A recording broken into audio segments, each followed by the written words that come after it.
First, it's heady times in the woolshed. A bumper season with grass up to your knees, strong mutton prices and a surging wool price.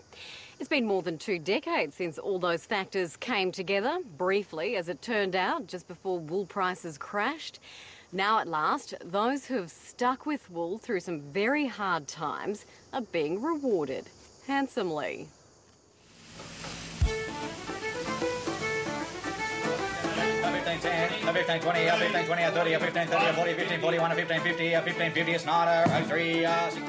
The buzz is back in Australia's long-beleaguered wool industry. It's been really good. Everyone's sort of talking up sheep instead of downgrading them, really, with sheep, and in conjunction with the mutton prices and lamb prices as well, people are smiling. After 2 decades in the doldrums, wool prices have rocketed upwards in recent weeks. What we've found at the moment, Tim, that the Eastern Market Indicator commenced the selling season at 898 cents and completed so far at the moment just on 1189 cents. So we've seen an increase of well over 50% since the market opened up in July.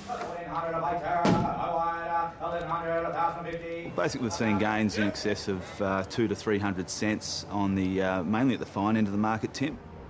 And no, it's not an aberration or a short-lived delusion. Good prices, say the experts, look like sticking around.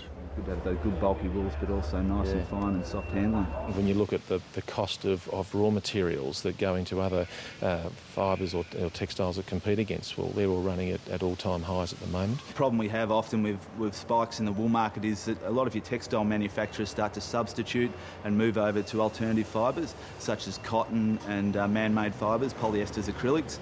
At this stage, what we're seeing is all textiles are basically at or near record levels, in particular cotton, which is going to allow the wool market to sustain these gains in the near term.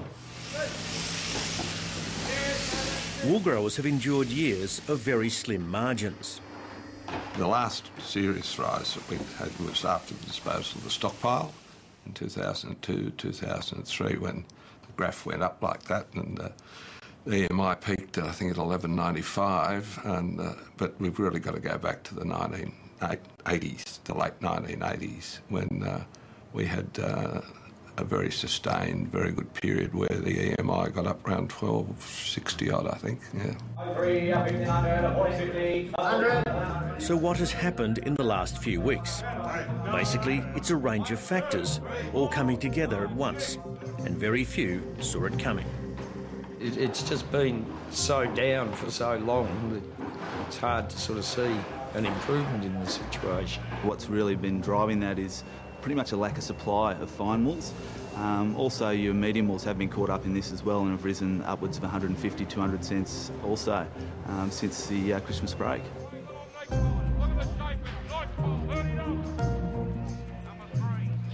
Crossbred wools have risen between 20 and 30%. That's about 200 cents a kilogram. Wool is back in favour among the world's leading fashion labels. Crucially, there's strong demand from Asia, especially China, where more wool is going into garments. It's believed that they're taking something like 50 to 60% of the wool that comes into China is being consumed in China, whereas once most of it was, of course, being processed and re-exported. China annually buys about 3/4 of the national wool clip. Increasingly, it's seeking the finer wools, once almost the sole domain of the European textile makers like Italy. The wool market is a barometer of a country's economic health, and Italy is back with a vengeance. They've set a pace that the Chinese industry has had to match if they wanted to buy the wool. And it's been very, very good for the Australian wool growers. An exceptionally cold European winter has helped shrug off the effects of the global financial crisis.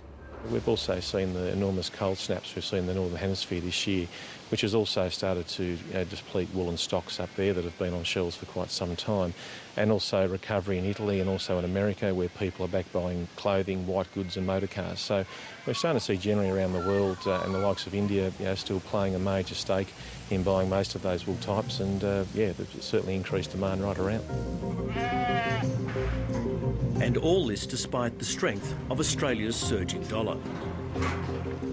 Without doubt, the key reason is simply a shortage of wool sheep. The national merino flock is a shade over 72 million, the lowest in more than a century. A shortage of the good quality wool, the lack of the number of sheep in Australia at the moment, and particularly in this area, the tough times, weather-wise, largely the last X years that we've been through. People have, because there hasn't been the returns in wool, people have gone out of wool and gone into cropping more and more, and been able to do it in a lot of the wetter areas of Victoria because it hasn't been that wet. Indeed, up till a year ago, most of Australia's eastern seaboard had experienced a decade of well below average rainfall. The change in recent months has been dramatic. The sheep like short sweet grass, and we've got large amounts of grass out there that's getting a bit long, and which is causing a few problems as well. So it's gone from one extreme to the other of not enough to almost too much. So just trying to manage it so that we can get the best out of it. At Bannangill Station near Skipton in Western Victoria, shearing of the 25,000-strong merino flock is in full swing. In the 1800s, at the peak of the wool boom, there were once 32 shearers working in the historic woolshed. These sheep have fleeces of around 18.5 microns, exactly the type currently in high demand. Considering the season we've had with all the wet weather, it's coming up quite well. Yeah, probably actually more wool than we had last year on the sheep. And nationally, most of the clip won't be as fine this year. That's entirely due to the season. The wonderful seasonal conditions that we've had has made the fibres fatter, for lack of a better expression. And so we've got an overall pressure on supply, and we've got an even greater pressure on supply at the fine wool end. Bruce Pettit has been in the industry for 50 years as a wool classer and dipping contractor. He wisely points out that had it not been for the good mutton prices of recent years, Australia's merino flock would be even smaller. People have stuck with wool recently, over the last couple of years, or stuck with sheep. And of course now it's an advantage because here we are with wool improving. And to me, it's very, very interesting because we are seeing more and more people now having a go at wanting to improve their wool. When wool was still down and mutton was up, they were all wanting to go to mutton sheep. Now they're sort of starting saying, oh, I think we better stick with wool sheep. A good hauteur of length, which means, the top's going to come out nice at about that 80-90 mil length, which is what... The Weeding brothers from Oatlands in the renowned fine wool country of central Tasmania are a case in point. They run a flock of around 19 microns, and like many in recent times, they moved away from wool into more prime lamb production. We're probably, $3 for the stronger stuff and $4 to $5 better off than last year, which is, quite significant when you put that over a whole flock. So it certainly helps to the bottom line. And may it continue? I hope so. 11, 12, 13, means, well, yeah, a huge amount, a lot to the end dollar, and, it gives us a fair bit of faith to be back, in the wool industry. So, yeah, just for a while, a lot of people are scratching their heads sort of thing, so, yeah, but no, it's a good time. It's good times. This year, the brothers are planning to breed more wool-producing sheep.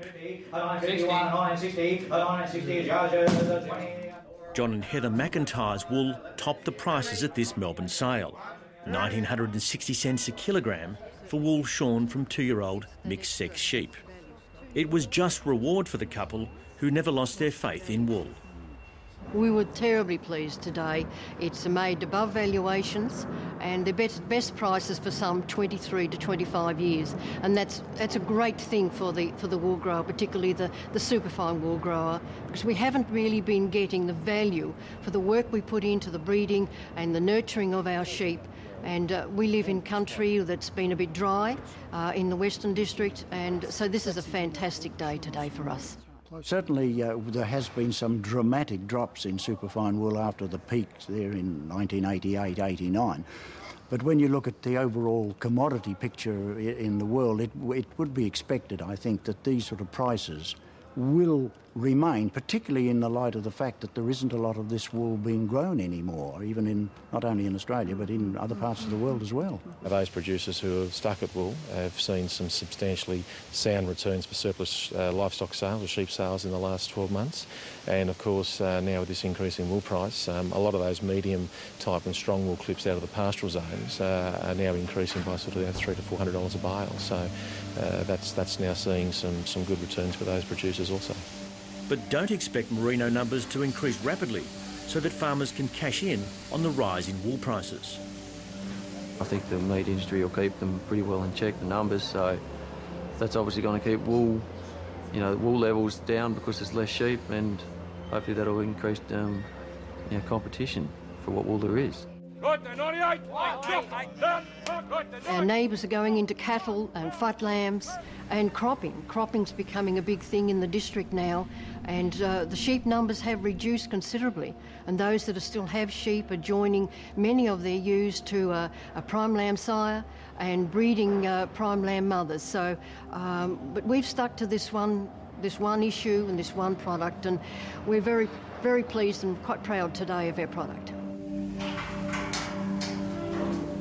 Years of slim margins have winnowed out the less committed and less fastidious wool growers. It's not just we're running sheep anymore, we're producing an article and getting that consistency in that. And most wool producers are aiming towards that now, is they're almost specialising in the type of wool they're producing. Most wool growers have a simple wish: profitable and sustainable prices. But no one in the industry is getting too smug. I don't think there's anyone who follows the industry who doesn't worry too much about the market going up like that, because we've got plenty of history of it coming back at the same rate. And there's always something to bring wool growers back to earth. After years of dusty conditions, this season's wool clip will show the effects of the exceptional wet year. Lots of grass seeds in the wool and some discoloured fleeces. We do grow some wool that's shorn in the autumn, and I'm shuddering to think what that's going to be like as far as vegetable matter and colour and some of those other attributes are concerned. One of the other great problems this hot and humid summer has been fly strike, and as you can see, it's done some enormous damage throughout the sheep districts of Australia. In some districts, sheep deaths from fly strike are estimated to be as high as 15%. Particularly since the heavy rain in January that we had here. There's been quite a few coming around, and the district is pretty much the main topic of conversation lately has been chasing fly-blown sheep. So with every good season, there's always not such a silver lining.